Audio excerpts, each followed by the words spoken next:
L'Éternel parla à Moïse et dit, voici quelle sera la loi sur le lépreux pour le jour de sa purification. On l'amènera devant le sacrificateur. Le sacrificateur sortira du camp et il examinera le lépreux.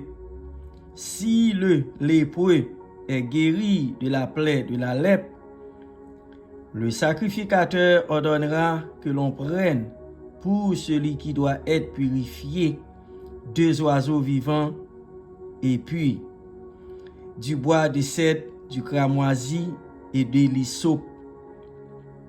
Le sacrificateur ordonnera qu'on égorge l'un des oiseaux sur un vase de terre sur de l'eau vive. Il prendra l'oiseau vivant, le bois de cèdre, le cramoisi et l'hysope, et il les trempera avec l'oiseau vivant dans le sang de l'oiseau égorgé sur l'eau vive. Et il en fera 7 fois l'aspersion sur celui qui doit être purifié de la lèpre. Puis, lui qui doit être purifié de la lèpre, puis il le déclarera pur, et il lâchera dans les champs l'oiseau vivant.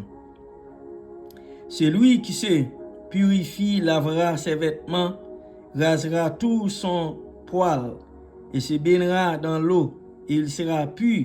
Ensuite, il pourra entrer dans le camp, mais il restera 7 jours hors de sa tente.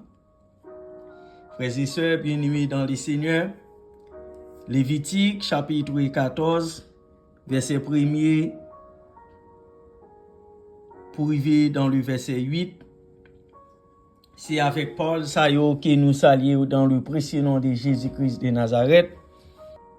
La purification est le processus qui consiste à devenir propre ou pur dans un sens physique, moral ou spirituel.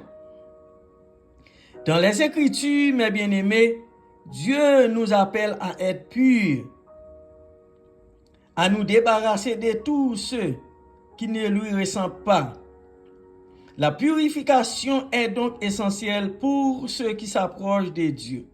Elle est importante dans le culte, dans la vie quotidienne et pour devenir plus semblable au Christ. Dans l'Ancien Testament, mes bien-aimés, la purification était associée à la propreté cérémoniale. La loi de Moïse comportait de nombreux rituels et sacrifices vivants à se purifier des impuretés physiques et spirituelles.